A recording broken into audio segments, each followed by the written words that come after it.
Knowledge sharing session on affordable housing in our region. My name is Jack Cartez. I'm a faculty member here at the Muskie School of Public Service.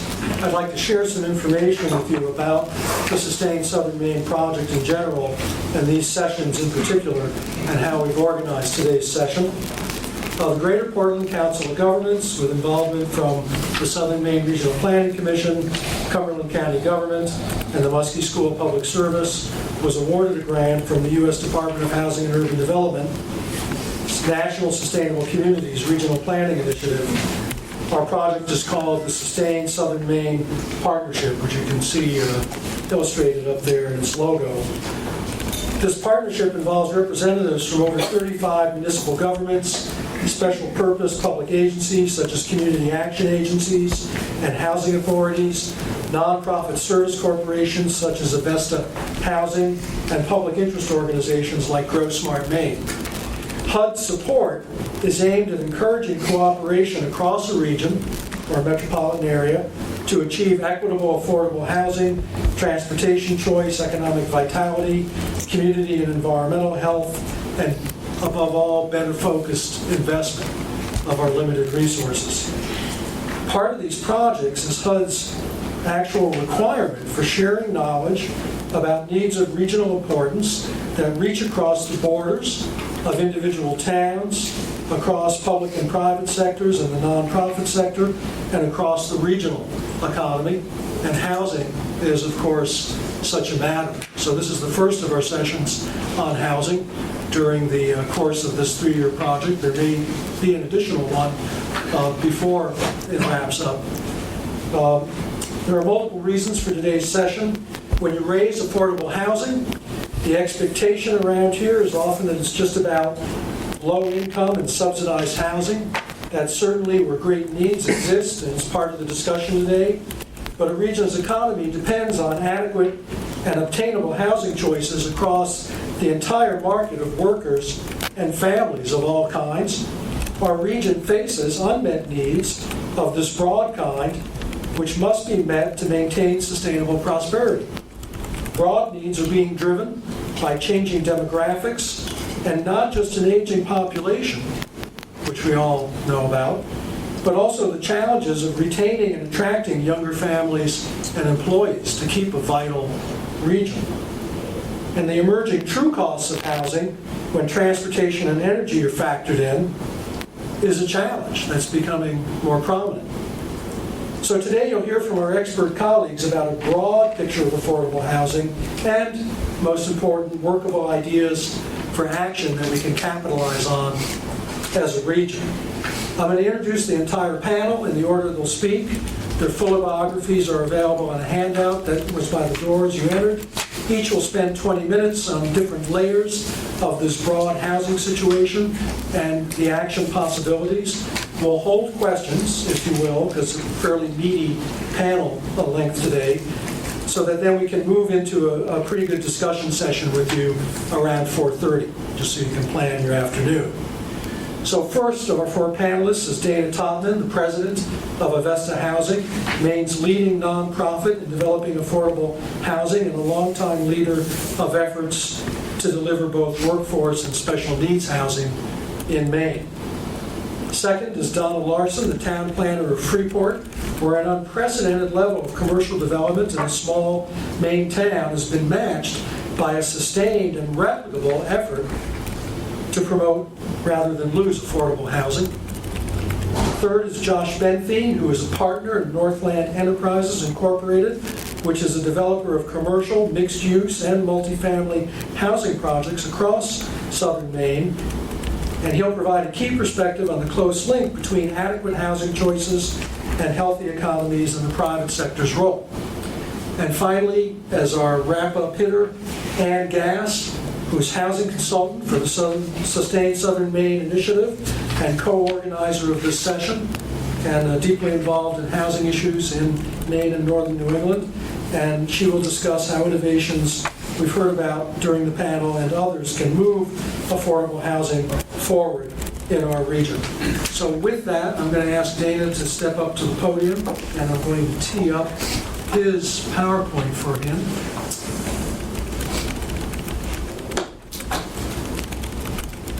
Dana. There you go.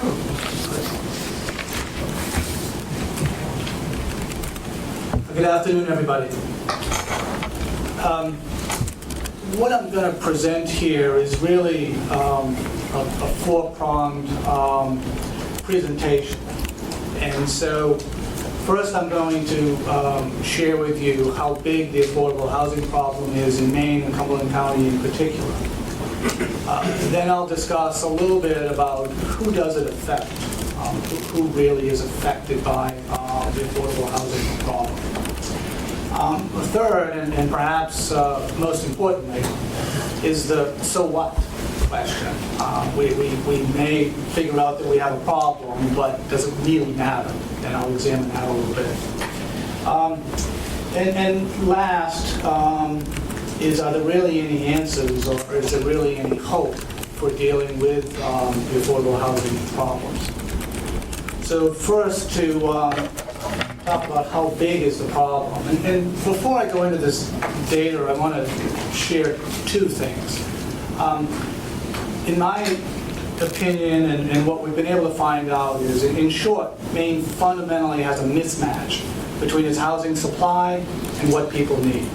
The housing tends to be in the wrong places, the wrong size, so that we end up having people that perhaps need accessible housing or smaller housing or housing in a different location or housing at different prices than in fact what we really have for housing. So the real key here is we have a mismatch. The other thing I wanted to say before I really get going is some of the data I'm using came from the Cumberland County Cumberland County study and action plan that was done, and the other was an MIT study. And so I want to certainly reference them for providing the data. I also want to apologize for when in fact I either misuse it or butcher it or present it inaccurately. How big is the problem? Well, stepping back, there are 86,000 households in Maine that are paying more than 50% of their income on housing. In Cumberland County alone, there are 16,315 households that pay more than 50% of their income on rent. That's 14% of the households. Looking at a little bit of the trend stuff here, interestingly, the number of households that were homeowners increased by 9% from 2000 to 2009. However, the number of very low income homeowners, that's people that are 30% of median income or less, in fact increased by 33%. So you can kind of see the shifting here, that there's more and more very poor homeowners. Similar data on the renters. The renter households actually as a group decreased by 5% from 2000 to 2009. However, the number of the very low income renter households still went up by 20%. Looking at it another way, 31% of all homeowners have a problem. Most of those is cost burden. It may be severely cost burden, it may be slightly cost burden, some it may be substandard housing. And among the renters, 47% have a problem. Again, primarily it's cost and price, but it also includes substandard living as well. In 1998, the price of a home was 2.8 times the median income. In 10 years later, it's 4 times the median income. Again, the trend appears to be that housing affordability is becoming a bigger problem. Homelessness in Portland is up 20% during the past 3 years, and I think many of us see this firsthand each and every day. Looking at our organization, there's 5,904 people who are currently on our waiting list, and about 5% of the apartments we have turnover each year. So we'll have 233 openings, and so about 5,700 people will not be helped, of those that are waiting for help from us. Looking at the foreclosure rate and the home ownership, some data. Maine's foreclosure rate is higher than New England's average. I think we're actually second to Rhode Island. Looking at another way, 7.63% of all Maine mortgages are currently past due. That's more than 30 days. Starting to look at the locational issues, 66% of new jobs in Cumberland County were in the suburbs in recent years. However, only 13% of the new affordable apartments were in those same suburbs. So again, jobs are going in one place, housing is going in another. So how big is the problem? In my opinion, it's huge and frankly getting bigger and bigger. So who does it affect? Well, we know the demographics. From 2000 to 2006, the number of people over 55 increased by 40%, while the total population only increased by 3%. So by sheer numbers, seniors are a big group and a big part of the affordable housing problem. Those that are renting, I always find this number incredibly striking, in that the median income of renters is $28,000 and the median income of homeowners is $72,000. Two very, very different populations. I did a similar presentation about 10 years ago, and I was striking how homeowners made twice as much as renters, and now it's even more extreme. So renters certainly tend to have a big part of the problem. Who does it affect? Clearly those that are homeless. There's more of them, there's less resources to help them, and housing is less and less within reach of them. So the number of homeless and those that are homeless have perhaps the biggest problem. And commuters, those in fact who do have housing that's not close to their job, are going to pay the price of that and feel the pain more than others as gas gets more and more expensive.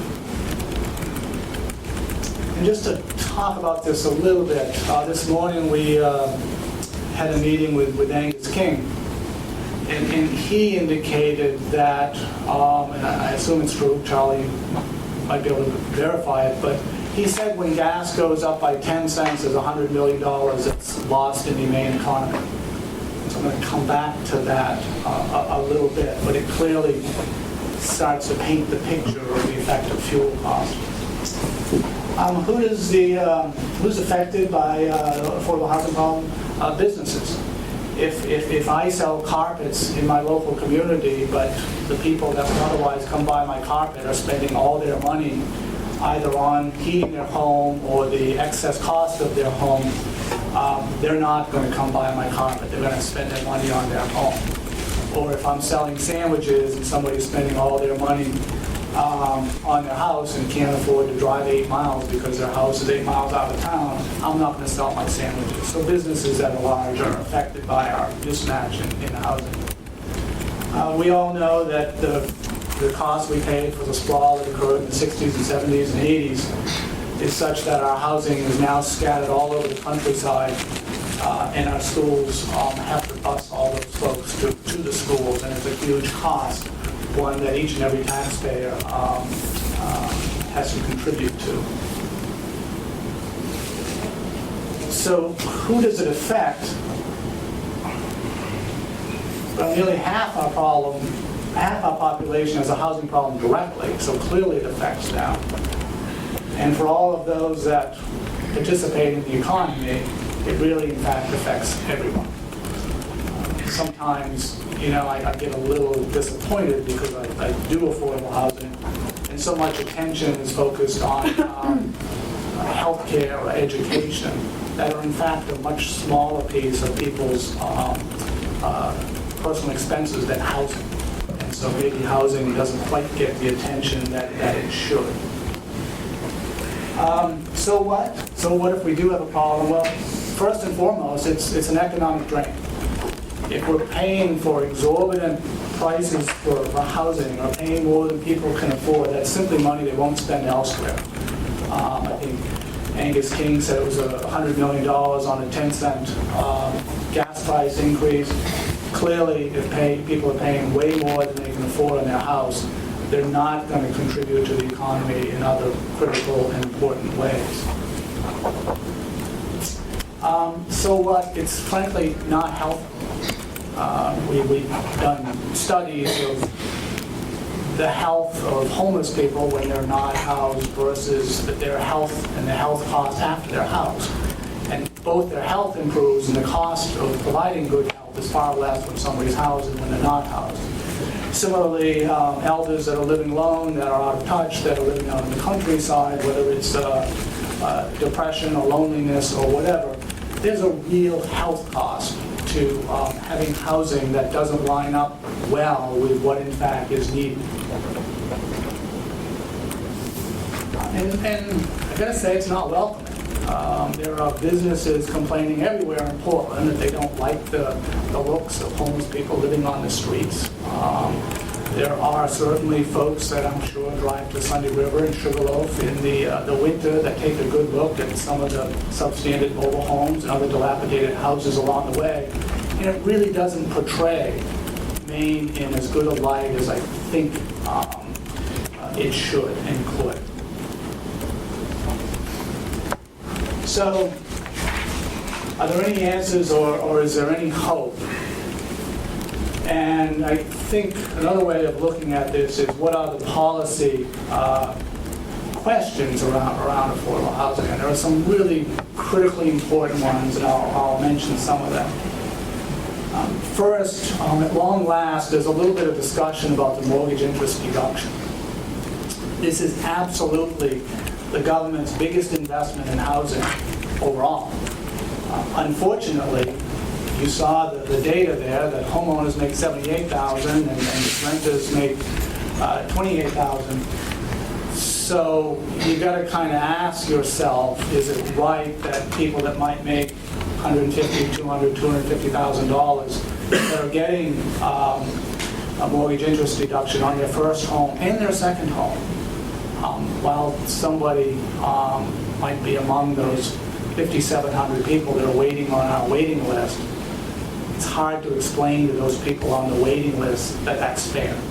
And so I think a good, solid discussion around the mortgage interest deduction is that our country's best and wisest investment in housing should occur. Another policy consideration is homebuyer assistance. Maine State Housing Authorities had a first-time homebuyer program for years and years. It's a fraction in size now to what it used to be. The number of first-time home loans, I think, has gone from 2,000 to about 300 per year. But nevertheless, because we've long had this drive till you qualify approach to home buying, there's never really been any screening when providing loans of, is it right to give somebody a first-time home buyer loan if in fact their job's 30 miles away? Or for that matter, is it right for the banks to be providing the same loan product to somebody who's driving 20 or 30 miles away? Perhaps it's time that we really incorporate the transportation cost when underwriting loans that we provide to people to make sure we consider how far their home is from their job. This is a very delicate area here, but Maine has a weatherization program, and we weatherize a number of homes each year. But again, is it the right thing to be investing in homes that might be down some dirt road on the outskirts of town when in fact we want people to live someplace else? You know, we can only weatherize probably 5% of those that are needed or those are on the waiting list. Should we target that more carefully? And it's very hard to tell that person that's living down the dirt road that we're not going to weatherize your home. But maybe we do have some hard decisions if we have such limited resources in terms of which houses do we invest in. The same with rental development. Recently, the Maine State Housing Authority has decided to focus development more on where can you build housing least expensively rather than where is it best located. So it may cost more to develop housing in Portland and less to develop it in Cornish. Is that the right decision? Just to illustrate, we did a project on Pearl Street here in Portland, and the average commute of those folks that moved in was 12 miles before they moved in, and it was about 3 miles after they moved in. In fact, 50% could walk to work. That's saving energy and saving household costs. Similarly, in a project in Westbrook, it went from 12 to 6. In Sanford, it went from 15 to 9. And in South Portland, I think it went from 9 to 4. So where we locate our housing can in fact save a lot of money, but we ought to pay attention to it. Legislative focus. When I first got started in housing in the 80s or the early 90s, there was a legislative committee called Housing and Economic Development, and they paid attention to housing. And but in the early 90s, there was a reconfiguration of the legislative committees, and it became the Business and Economic Development Committee, and housing kind of disappeared from the legislative title, committee title. A few years later, it changed to add another letter. It became Business Research and Economic Development. And then this last session, it became Labor. They threw labor in there. So now it's LaCret, I've lost track. Labor, Commerce, Research, Economic Development. Housing still isn't among the committees. And if it's our biggest expense, perhaps we should have a legislative committee. We have one for utilities, but we don't even have one for housing.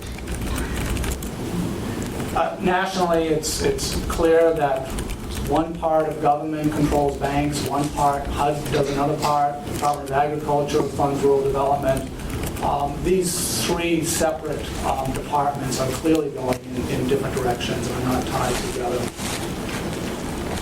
And lastly, policy considerations that many towns, and Donna is going to talk about this. I'm on the planning board in Brunswick. We do try to get, in some towns, try to encourage it downtown. We may have no minimum lot sizes downtown, but we may have 5 acres on the outskirts. There are ways to do, but a lot of towns still really aren't paying attention to this.